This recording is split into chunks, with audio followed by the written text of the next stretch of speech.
कि sir principal ने agent को कुछ अथॉरिटी दी थी, ठीक है सर, वो रिवोक हो रही है अब, यानी agent will be no more an agent, ठीक है।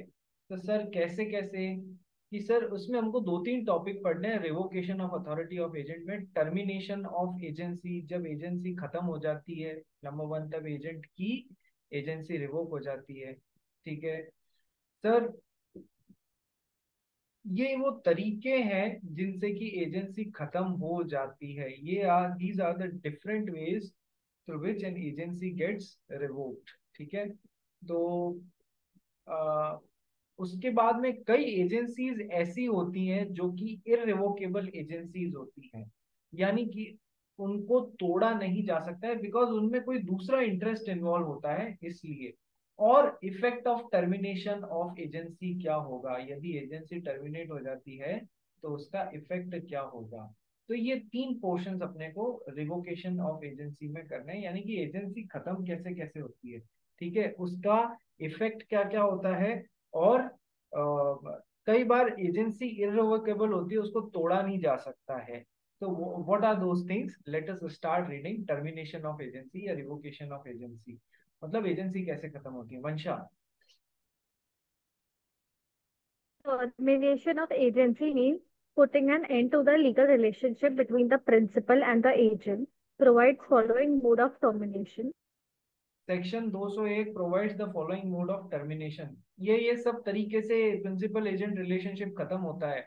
सबसे पहला है रिवोकेशन, दूसरा है रिनंसिएशन। ये दो चीजें जो है यहाँ पर पार्टीज खुद खत्म कर रही है। यहाँ पर पार्टीज खुद अपने इच्छा से या अपने एक्ट्स से खत्म कर रही है। Termination of agency by act of the parties, revocation and renunciation by agents. Revocation कौन करता है, कि सर प्रिंसिपल रिवोक करता है। और रिनंसिएशन बाय एजेंट कौन करता है, इसमें तो बाय एजेंट आया हुआ है कि सर एजेंट जब छोड़ देता है। तो जब प्रिंसिपल आपकी एजेंसी अथॉरिटी को हटा देता है, इट इज कॉल्ड रिवोकेशन। और मतलब उसने अपनी अथॉरिटी जो आपको दी थी वो उसने रिवोक कर दी। रिनंसिएशन बाय एजेंट्स, कि सर एजेंट ने प्रिंसिपल से जो एजेंसी ली थी उसने कहा I am no more interested in being your agent, तो I am renouncing my my rights of an agent, ठीक है। सो रिनाउंसिएशन बाय एजेंट्स, क्या ये मतलब फौरी तौर पे समझ में आ गया, हाँ sir, revocation and renunciation by agents. अब कुछ काम ऐसे होते हैं जहां पर एजेंसी टर्मिनेट होती है बाय ऑपरेशन ऑफ लॉ। कानूनी तौर पे एजेंसी खत्म हो जाती है, पार्टीज कुछ नहीं कर रही हैं, पर कानूनी तौर पे एजेंसी खत्म हो जाती है। कौन कौन सी है वो, कि sir completion of the business, कि जब जिस काम के लिए एजेंसी दी गई थी वही खत्म हो गया तो फिर एजेंसी खत्म। खुद खुद लॉ बोल रहा है भैया, the purpose accomplished then agency finished, ठीक है।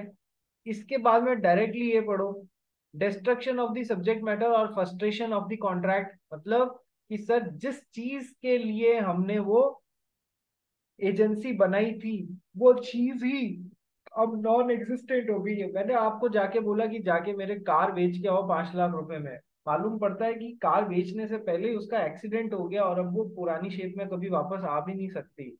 तो फिर अब डिस्ट्रक्शन ऑफ सब्जेक्ट मैटर, जो सब्जेक्ट मैटर था वही खत्म हो गया, कॉन्ट्रैक्ट फ्रस्ट्रेट हो जाएगा, ठीक है। नेक्स्ट, डेथ और इंसैनिटी ऑफ द प्रिंसिपल और द एजेंट, यदि प्रिंसिपल या एजेंट की डेथ हो जाती है तो एजेंसी खत्म, यदि उनमें से कोई इंसेन हो जाता है तो एजेंसी खत्म। नेक्स्ट, प्रिंसिपल और agent becoming of unsound mind, वही है कि वो इंसैनिटी इधर आना चाहिए था एक्चुअली, डेथ ऑफ प्रिंसिपल और एजेंट या फिर इंसैनिटी ऑफ द प्रिंसिपल और agent. Insolvency of the principal not of agent, यदि प्रिंसिपल जिसके बिहाफ पे एजेंट काम कर रहा है ये प्रिंसिपल ही इंसॉल्वेंट हो गया, जिस प्रॉपर्टी के रिलेशन में इसने एजेंट को बोला था जा बेच गया, सर ये इंसॉल्वेंट हो जाएगा तो इसकी सारी एसेट्स और प्रॉपर्टीज कहाँ चली जाएंगी, सर ऑफिशियल रिसीवर के पास में चली जाएंगी। तो जैसे ही इसकी कॉन्ट्रैक्चुअल कैपेसिटी खत्म की, अब ये कॉन्ट्रैक्ट बना सकता है उन चीजों को लेके, सर एजेंट भी तो इसी को रिप्रेजेंट कर रहा है, उसकी भी कॉन्ट्रैक्चुअल कैपेसिटी खत्म हो जाएगी। तो जैसे ही प्रिंसिपल इंसॉल्वेंट हुआ वैसे ही एजेंसी खत्म, लेकिन ये अदरवाइज नहीं लगेगा। एजेंट यदि इंसॉल्वेंट हो गया तो भी वो principal agency relationship carry on हो सकता है, क्योंकि ये खुद अपनी पर्सनल कैपेसिटी में इंसॉल्वेंट हुआ तो क्या, ये इसकी रिप्रेजेंटेटिव कैपेसिटी में इसको तो बाइंड कर सकता है, ये थोड़ी इंसॉल्वेंट हुआ है। तो सर डेथ में तो चाहे इसकी डेथ हो रही हो चाहे इसकी डेथ हो रही हो, इंसैनिटी या अनसाउंड माइंड में चाहे प्रिंसिपल इंसेन हो रहा हो या ये इंसेन हो रहा हो, सर वहां एजेंसी खत्म हो जाती है सर। लेकिन है ना, इंसेन में इंसॉल्वेंसी में केवल प्रिंसिपल की इंसॉल्वेंसी पे एजेंसी खत्म होती है, एजेंट इंसॉल्वेंट हुआ है तो एजेंसी कंटिन्यू करती रहती है, वो चल सकती है। ठीक है। नेक्स्ट, एक्सपायरी ऑफ टाइम, यदि कोई पर्टिकुलर टाइम पीरियड के लिए वो एजेंसी थी, भले ही पर्पस अकम्प्लिश हुआ है या नहीं हुआ है, एजेंसी का पर्पस जो था वो पूरा हुआ है या नहीं हुआ है उससे फर्क नहीं पड़ता, यदि टाइम खत्म तो एजेंसी खत्म। ठीक है। Next, principal becoming an alien enemy, principal becoming an alien enemy, अपन ने पढ़ा हुआ है ना एलियन कौन होता है और एलियन एनिमी कौन होता है, अपन ने पढ़ा हुआ है ना इंडियन कॉन्ट्रैक्ट एक्ट में। तो सर जब कॉन्ट्रैक्ट बनाया था तब तो वो बस एलियन था, मान लो इंडियन और पाकिस्तानी या चाइनीज के बीच में कोई कॉन्ट्रैक्ट बन रहा है, बनाया था तब सही था, लेकिन इंडिया ने इनके अगेंस्ट वार डिक्लेयर कर दिया, यदि वार डिक्लेयर कर दिया तो सर ये एलियन कौन बन जाएंगे, एलियन एनिमी बन जाएंगे। तो सर प्रिंसिपल जो है वो पहले तो एलियन था, ठीक है, लेकिन अभी वो एलियन एनिमी बन जाएगा तो इसके साथ में कॉन्ट्रैक्ट जो बनाए हुए हैं वो सस्पेंड या टर्मिनेट हो जाते हैं, ये पढ़ा था अपन ने। तो फिर sir principal becoming an alien enemy. Next, subsequent illegality of the contract, जैसे कि सर मंशा मैडम जो है वो खेतीबाड़ी का काम करते हैं, मंशा मैडम ने क्या किया, एक पर्टिकुलर तरीके का क्रॉप उगाई जिसको अपन बोलते हैं अफीम की खेती करी है इन्होंने, अफीम की खेती। अफीम समझते हो, ओपियम, ओपियम जिससे नशा होता है। तो सर जिस समय इन्होंने मंशा ने रिया के साथ में कॉन्ट्रैक्ट बनाया था, इसको अपना एजेंट बनाया कि मेरे खेत में जितनी भी अफीम होगी तू जाके बेचेगी, उस समय तो वैलिड था, अफीम की आपको ओपियम की खेती पे बैन नहीं था। लेकिन ऐसा कॉन्ट्रैक्ट ऑफ एजेंसी बनाने के बाद में सरकार ने यदि ओपियम की खेती को रिस्ट्रिक्ट कर दिया, बैन कर दिया, तो फिर अब क्या होगा सर, जिस पर्पस के लिए एजेंसी बनाई थी वो भी खराब हो गया, खत्म हो गया। तो फिर then what will happen sir, then in that case agency automatically terminate हो जाएगी। तो ये तरीके होते हैं एजेंसी खत्म होने के, termination of agency by act of the parties, bye operation of the law, कानून बोलता है खत्म कर दो। ठीक है, ये सभी अपने को पढ़ने रहेंगे, तो ये यहां तक आ जाएगा। ठीक है, पढ़ के फिनिश करते हैं, फिर इररिवोकेबल एजेंसी, जहां पर एजेंसी कई बार रिवोक ही नहीं हो सकती है, वो पढ़ेंगे। चलिए जी, पहला पॉइंट रिवोकेशन, रिवोकेशन कौन करता है, प्रिंसिपल करता है। प्रिंसिपल ने एजेंट को अपना जो वो दिया है राइट कि तू मेरे बिहाफ पे कॉन्ट्रैक्ट फॉर्म करके आ सकता है, वो उसने रिवोक कर दिया। पढ़ भाई मंशा। Principal may revoke the authority given to his agent at any time before the authority has been exercised so as to bind the principal. Section 203. However, the principal cannot revoke the authority given to his agent after the authority has been partly exercised so far regarding such acts and obligations which arise for acts already done in the agency. Section देखिए 202. ये क्या बोलता है, principal में revoke the authority given to his agent at any time before the authority has been exercised so as to bind the principal। ठीक है, यानी कि प्रिंसिपल ने एजेंट को बोला जाओ मेरे बिहाफ पे ये लैंड बेच के आओ, जाओ मेरे बिहाफ पे ये लैंड बेच के आओ। अब एजेंट गया, उस लैंड की डील मिस्टर एक्स के साथ में सेट करी।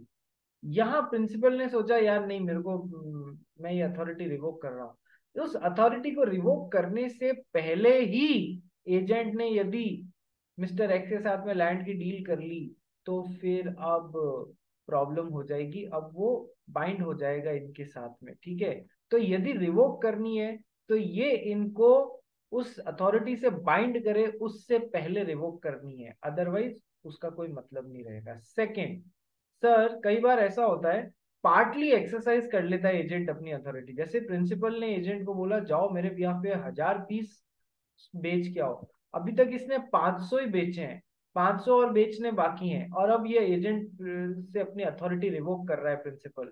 ठीक है सर, इनके लिए ये बाइंड हो जाएगा जो 500 ऑलरेडी बिके हैं, जो नहीं बिके हैं उनके लिए वो अपनी अथॉरिटी रिवोक कर सकता है। ठीक है, तो क्या पॉइंट आया है? However, the principal cannot revoke the authority given to his agent after the authority has been partly exercised so far regarding such acts and obligations which arise for acts already done in the agency. Sir ये काम already बेच चुका है, इसके लिए वो revoke नहीं कर सकता है। इसके लिए जो काम अभी तक नहीं हुआ है उसके लिए वो रिवोक कर सकता है। तो कुल मिला के पॉइंट क्या है कि सर तब तक रिवोक कर सकते हो जब तक कि एजेंट ने आपके द्वारा दी गई अथॉरिटी को एक्सरसाइज नहीं कर लिया है। ठीक है, आइए पढ़ते हैं नेक्स्ट पॉइंट, रिनंसिएशन। रिनंसिएशन कौन करेगा कि सर एजेंट करेगा। तो एजेंट अपने अथॉरिटी को जो प्रिंसिपल ने उसको दी उसको रिनाउंस कर देता है। पढ़िए। The agent may renounce, resign from agency business by giving notice.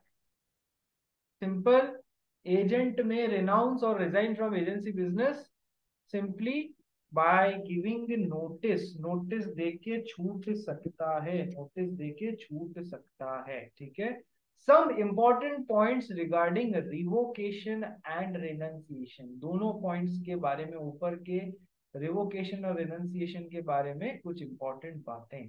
Compensation for revocation और रिनंसिएशन पर भी बेटा first point. Where there is an agent to continue the agency for particular length of time and agency is revoked or renounced without sufficient cause, compensation must be paid to the injured party. जहां पर agency को एक particular time period तक के लिए, particular length of time, अगले 1 साल 2 साल के लिए करने की बात थी, और एजेंसी को या तो रिवोक कर देता है प्रिंसिपल या रेनाउंस कर देता है agent without sufficient cause. Sufficient cause के बिना, कोई कारण नहीं था उसके बिना आपने उस कॉन्ट्रैक्ट को तोड़ दिया कि नहीं मैं तो अब एजेंट नहीं, नहीं मैं तो तेरे को एजेंट अपॉइंट अब और नहीं रखूंगा, सफिशिएंट कॉज नहीं था, उसके बिना यदि रिवोक कर दिया गया तो compensation must be paid to the injured party. जिस भी पार्टी को आपने ऐसा वादा करके और बाद में एजेंसी से हटा दिया या एजेंट खुद हट गया, वो अपोजिट पार्टी को इसके कारण उसको जो नुकसान हो रहा है उसकी भरपाई करेगा करेगा करेगा। ठीक है, चलिए next point. The authority of agent cannot be revoked once it has been exercised to bind the principal. ये तो अपन पहले भी पढ़ चुके हैं, एक बार एजेंट ने अपनी अथॉरिटी एक्सरसाइज कर ली उसे रिवोक नहीं किया जा सकता, तो बाइंड दी प्रिंसिपल।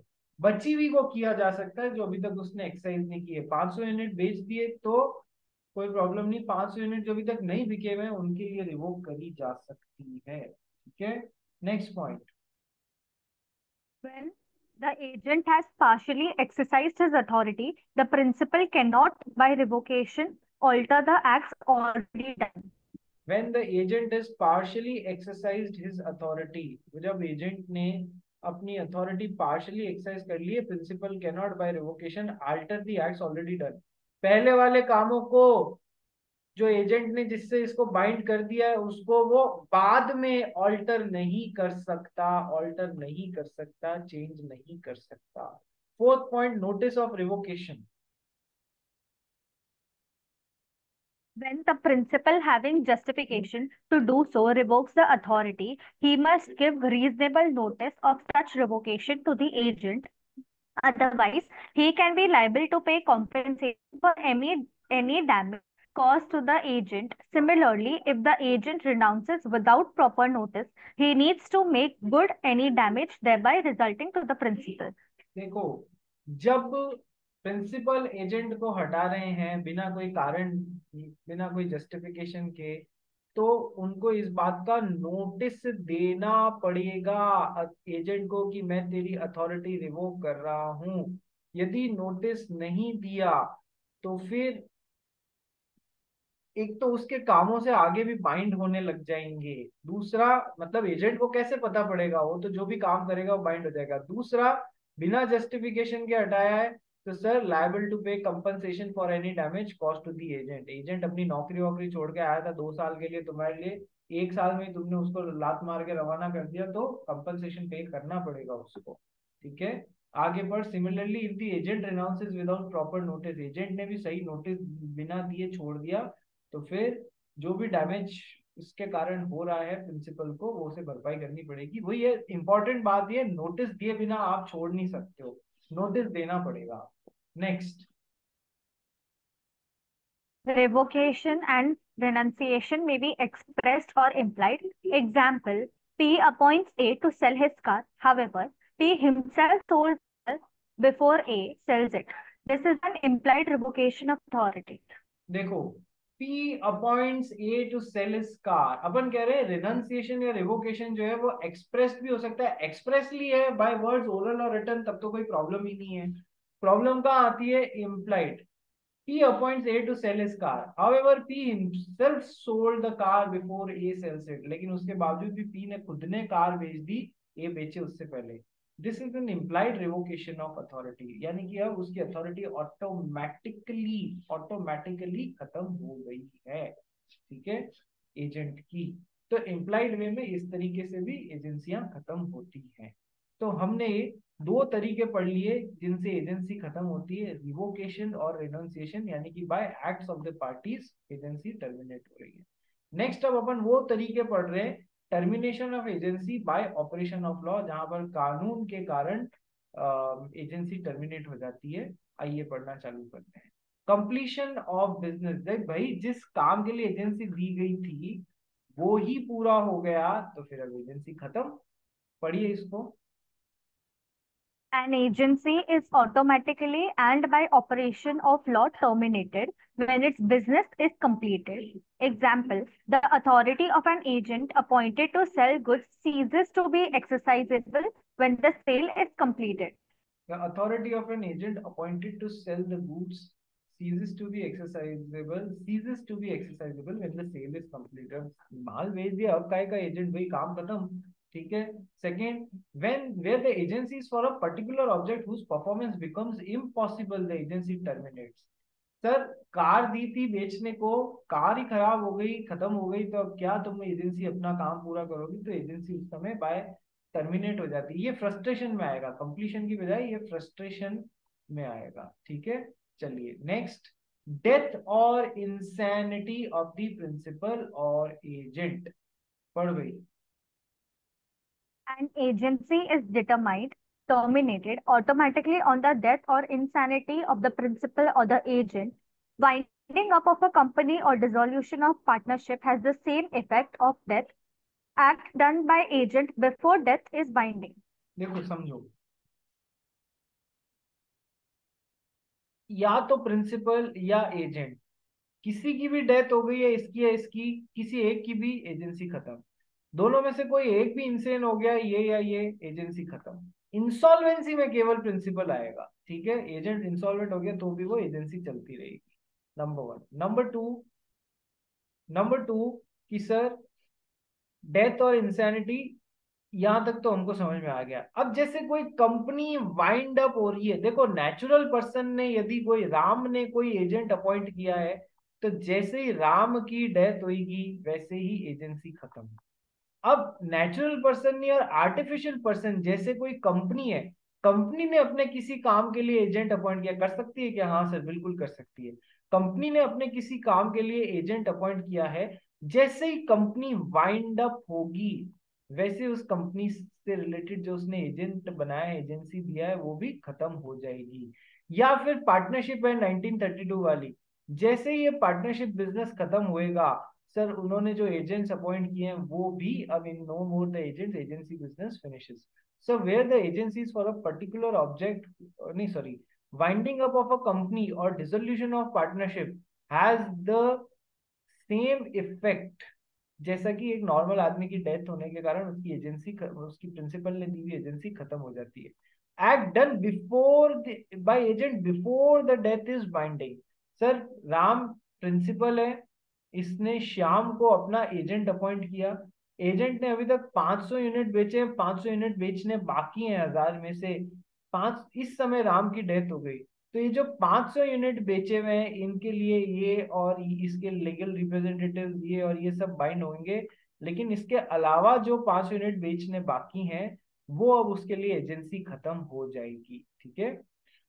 लेकिन डेथ से पहले जो काम किए गए हैं उनके लिए, जो भी काम किए गए उसके लिए वो सब बाइंड वो सब बाइंडिंग होंगे दोनों पार्टीज पे। Next, insolvency of the principal. केवल प्रिंसिपल की इंसॉल्वेंसी पे एजेंसी खत्म होती है। एजेंट की इंसॉल्वेंसी हो भी जाए तो भी वो उससे एजेंसी टर्मिनेट नहीं होती है। Next point, on expiry of time period, जहां पर एक फिक्स्ड टाइम पीरियड के लिए था एजेंसी को, चाहे पर्पस फिनिश हुआ है, एजेंसी का पर्पस फिनिश हुआ है या नहीं हुआ है, वो एजेंसी उस टाइम के कंप्लीशन के साथ में ऑटोमेटिकली टर्मिनेट हो जाएगी। Principal becoming an alien enemy वाला पॉइंट भी मैंने आपको समझा दिया है। चलिए, तो इसी के साथ में termination of agency bye operation of law, तो टर्मिनेशन ऑफ एजेंसी के तरीके अपन ने देख लिए। अब नेक्स्ट अपने को करना है इररिवोकेबल एजेंसी। सर, ऐसी एजेंसी जिससे रिवोक नहीं किया जा सकता। क्यों नहीं किया जा सकता? कई बार ऐसी एजेंसीज बन जाती हैं which are agencies coupled with interest. Agencies coupled with interest, तो आप उन्हें रिवोक नहीं कर सकते हो। कैसे? कि ऐसे, मंशा बहुत ही धन्ना सेठ है, उसने क्या है, रिया को 1 करोड़ रुपया उधार दे दिया। रिया ने कहा ओए मुझे जरूरत है यार, फ्रेंड है, तू देगी क्या मेरे को 1 करोड़ रुपया? इसने कहा चल मैं भी, तू भी क्या याद रखेगी, ये ले 1 करोड़ रुपए। ठीक है, 1 करोड़ रुपए उधार दे दिया। जब लौटाने का टाइम आया तो फिर लौटाने का टाइम आया तो ये लौटा नहीं पाई। ठीक है, रिया। अब मंशा को रिया ने क्या किया, देख मैं लौटा तो नहीं पा रही हूँ, तो एक काम करते हैं, तू मेरी ये जमीन है इसको मेरे बिहाफ पे बेच दे, मेरी जमीन को मेरे बिहाफ पे बेच दे, और जो पैसा आएगा उससे मैं तेरे को ये लौटा दूंगी, क्या नाम है, 1 करोड़ रुपए। तो अब Mansha has started behaving as an agent of Riya. She is the principal of that land, इसके बिहाफ पे ये एजेंट सेल करेगी और पैसा वसूलेगी और फिर इसका लोन चुकेगा। तो ये कैसी एजेंसी हुई रे? This is an agency which is coupled with interest. मंशा का खुद का इंटरेस्ट इसमें कपल्ड हुआ है, कपल्ड विद इंटरेस्ट। तो ऐसी एजेंसी को ये रिवोक नहीं कर सकती है रिया।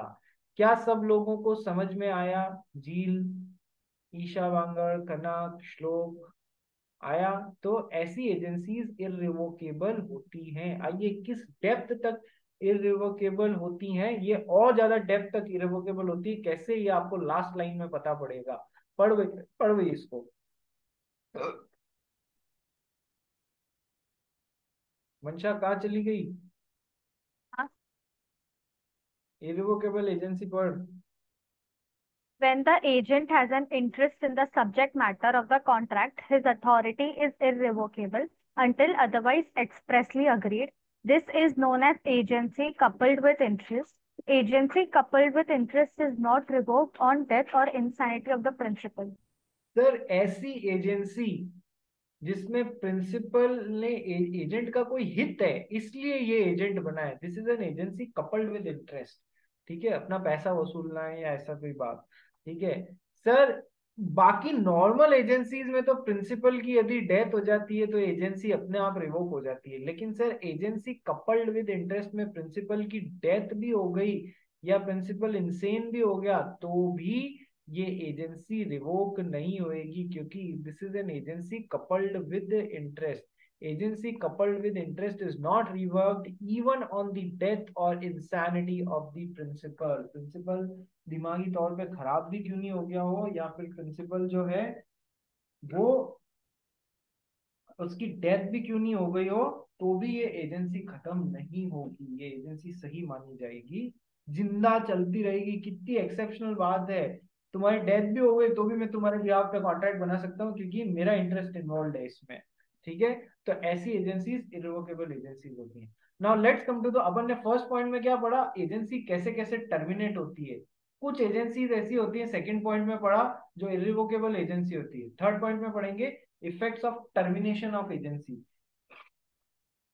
कि यदि एक बार एजेंसी टर्मिनेट हो जाती है तो उसके क्या क्या इफेक्ट होते हैं। आइए पढ़ना चालू करते हैं।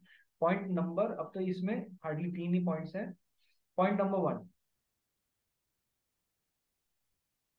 When termination of agent's authority takes effect as to agent and as to third person, the termination of the authority of an agent does not, so far as regards the agent, take effect before it comes known to him, or so far as regards third persons, before it becomes known to them. देखो, principal है, वो agent की authority terminate करना चाहता है। ये termination कब से इफेक्टिव होगा? केवल ये बोल दे आज से अथॉरिटी टर्मिनेट, इससे काम नहीं चलेगा। जहां तक एजेंट का सवाल है, ये उसकी नॉलेज में आना चाहिए कि मेरी एजेंसी खत्म कर दी गई है, तभी वो इफेक्टिव होगा टर्मिनेशन। और जहां तक थर्ड पार्टी का सवाल है, वो उसकी नॉलेज में आना चाहिए कि प्रिंसिपल ने एजेंट की अथॉरिटी टर्मिनेट कर दी है। कैसे, कब? When the termination of agent's authority takes effect as to agent and as to third party. कि सर जब तक इसको पता नहीं पड़ेगा, तब तक ये एजेंट जो है वो प्रिंसिपल को थर्ड पार्टी के साथ में बाइंड कर सकता है। मान लो उस समय मोबाइल का जमाना नहीं था, और उस समय फोन का भी, टेलीफोन का भी जमाना नहीं था। इसने एक लेटर लिखा यहाँ पर, लेटर लिख के भेजा, आज से तेरी एजेंसी टर्मिनेट। ठीक है, ये लेटर 2 दिन में पहुंच रहा है, उससे पहले इसने प्रिंसिपल की जमीन नहीं बेच दी। ठीक है, लेटर लिखे हुए तो 2 दिन हुए, लेकिन अभी तक इसको नॉलेज में नहीं आया। तो क्या वो इफेक्टिव हो जाएगा? कि सर नहीं, इफेक्टिव नहीं होगा, क्योंकि इसने ऑलरेडी बाइंड कर दिया है प्रिंसिपल को इन 2 दिनों के अंदर अंदर। ठीक है, जब तक इसको पता नहीं पड़ा उससे पहले ही इसने बाइंड कर दिया है। ठीक है, तो the termination of the authority of an agent does not so far as regard the agent, यानी एजेंट का जहां तक सवाल है, इट डज नॉट टर्मिनेट और take effect before it becomes known to him. जब तक कि एजेंट की नॉलेज में नहीं आ जाती, तब तक जो है उसको टर्मिनेट वो हुआ हुआ नहीं माना जाएगा, इफेक्ट ही नहीं होगा उस टर्मिनेशन का। और so far as regards third person, before it becomes known to them. Third party के लिए एजेंट की अथॉरिटी तब तक जिंदा है जब तक कि थर्ड पार्टीज को नोन ही नहीं होता है। तुमको ध्यान है, अपन ने पार्टनरशिप 1932 में एक बहुत बड़ी बात पढ़ी है। क्या पढ़ी है? हर पार्टनर पार्टनरशिप में का भी एजेंट होता है और बाकी के पार्टनर्स का भी एजेंट होता है। तो जब ये पार्टनर पार्टनरशिप से बाहर जा रहा होता है, तो इस म्यूचुअल एजेंसी रिलेशनशिप से बाहर जा रहा होता है, तो जब कोई पार्टनर बाहर जा रहा होता है तो उसका एक वर्नाक्युलर न्यूज़पेपर में क्या दिया जाता है, पब्लिक नोटिस दिया जाता है। याद आ रहा है या नहीं आ रहा है कि जब एजेंट एजेंसी ये पार्टनर पार्टनरशिप छोड़ के जाता है तो उसके बाहर जाने का पब्लिक नोटिस देते हैं। बेटा क्यों देते हैं पब्लिक नोटिस? ताकि पूरी दुनिया को पता पड़ जाए कि ये अब हमारा पार्टनर नहीं है। यदि पब्लिक नोटिस दिया ही नहीं, मान लो इस पार्टनर को आपने बाहर फेंक दिया, ठीक है, लेकिन इसका बाहर फेंकने का या ये छोड़ के गया, इसके पब्लिक नोटिस ही नहीं छापा, और इसने यदि किसी थर्ड पार्टी के साथ में डील कर ली, इसके नॉलेज में तो यही होगा ना, यार मैं तो हमेशा इस आदमी से as a partner of this firm deal करता हूँ, तो ये तो अभी भी वही सोच के कर रहा होगा। तो फिर सर, क्या ये एग्रीमेंट में जो निष्कासित पार्टनर ने इसके साथ में ले आए हैं, क्या उससे पार्टनरशिप बाइंड होगी? सर बिल्कुल होगी, क्योंकि पब्लिक नोटिस नहीं दिया गया। तो वही फंडा तो मैं एज इट इज यहाँ पर लगा रहा हूँ कि सर प्रिंसिपल एजेंट को एजेंसी से हटाना चाहता है। थर्ड पार्टी के लिए वो एजेंसी तब तक जिंदा रहेगी जब तक कि वो उसके नॉलेज में नहीं आ जाती। नॉलेज में आने का क्या मतलब है? पब्लिक नोटिस नहीं छाप दिया, या पब्लिक नोटिस छाप दिया तो हम ये मान के चल सकते हैं सबके नॉलेज में आ चुकी है। ठीक है मंशा मैडम, मंशा मैडम, हाँ, जोक अकेले नहीं सुनते हैं, सबको सुनाया जाता है। तो क्या जोक था, कृपया सबके साथ शेयर करें। हम्म, आपस में ही कुछ चैटिंग चल रही है तुम सब लोगों की। हम्म, झील मैडम, कनक मैडम, कनक मैडम, सोना अलाउड नहीं होता है क्लास में। सो कैसे गए आप? जी सर, परेशान कर दिया आप सब टीचर्स ने मिलकर, इसलिए सोना पड़ता है। ठीक है। नहीं नहीं सर, मन में बोल सकते हैं, आपके सामने थोड़ी बोल सकते हैं। ठीक है। चलिए, झील होएगी तो वो तो सामने ही बोल देगी। ठीक है, पर झील बेटा फर्क कुछ पड़ता नहीं है, वैसे ही परेशान करेंगे आपको। चलिए आ जाइए। मंशा, जोक पता पड़ना चाहिए पूरी क्लास को। चलिए, तो when termination of agent's authority actually is effective, actually takes place. Sir agent के लिए तो तब जब एजेंट को इस बात का नोटिस मिला है, उसके नॉलेज में बात आ गई है, उससे पहले एजेंट बाइंड कर सकता है प्रिंसिपल को। थर्ड पार्टी को कब? जब सर थर्ड पार्टी के नॉलेज में आ गई, उससे पहले इफेक्टिव नहीं होगी। एग्जाम्पल पढ़ो भाई, 3 एग्जाम्पल्स दिए हुए हैं, तीनों अच्छे एग्जाम्पल्स हैं। मंशा मैडम, जोक खत्म हो गया हो तो अपना एग्जाम्पल पढ़ो। हाँ सर, हाँ। A directs B to sell goods for him and agrees to give B 5% commission on the price fetched by the goods. A afterwards by letter revokes B's authority. B after the letter is sent, but before he receives it, sells the good for rupees 2 lakhs. The sale is binding on A and B is entitled to 5,000 as his commission. Letter रवाना कर दिया था कि भाई तेरी agency revoke, letter अभी तक पहुंचा नहीं, उससे पहले वो माल बेच दिया जिसके लिए एजेंसी थी। तो सर वो क्या, वो बेचान बाइंडिंग होगा प्रिंसिपल पे, एजेंट पे और थर्ड पे? हाँ सर, बाइंडिंग होगा, और वो एजेंट अपना कमीशन भी मांग सकता है। सेकंड एग्जाम्पल पर। A at Chennai by letter directs B to sell for him some cotton lying in a warehouse in Mumbai and afterwards by letter revokes his authority to sell and directs B to send the cotton to Chennai. B, after receiving the second letter, enters into a contract with C, who knows of the first letter but not of the second for the sale to him of the cotton. C pays B the money with which B absconds. C's payment is good as against A. देखो, ए eight Chennai, एक बंदा बैठा था चेन्नई में, उसने दूसरा बंदा जो था मुंबई में, उसको लेटर से डायरेक्ट किया। ये हो गया पहला लेटर। लेटर से डायरेक्ट किया कि आप मेरे लिए, ये मेरे गोदाम में कुछ कॉटन पड़ी है, उसको बेचो। ये था पहला लेटर, यानी कि उसको एजेंट जैसे अपॉइंट कर रहा है। And afterwards by letter revokes his authority to sell, यानी कि सेकेंड लेटर से उसने एजेंसी को रिवोक कर दिया। And directs B to send the cotton to Chennai, और फिर चेन्नई भेजने का उसने उसी सेकेंड लेटर में मेंशन कर दिया कि तुम्हारी अथॉरिटी रिवोक है, अब इसको बेचना मत, इस सारी माल को चेन्नई भिजवाओ। बी ने, एजेंट ने, after receiving the second letter enters into a contract with C, who knows of the first letter but not of the second letter. जिसको पहले लेटर के बारे में पता था कि एजेंसी अपॉइंट किया है उसके बारे में, लेकिन दूसरे लेटर के बारे में पता नहीं था कि एजेंसी को रिवोक किया है, इसके बारे में कुछ पता नहीं था। तो सर बी को पता पड़ गया एजेंसी रिवोक हो गई, तो भी उसने क्या किया, उस माल को बेच दिया।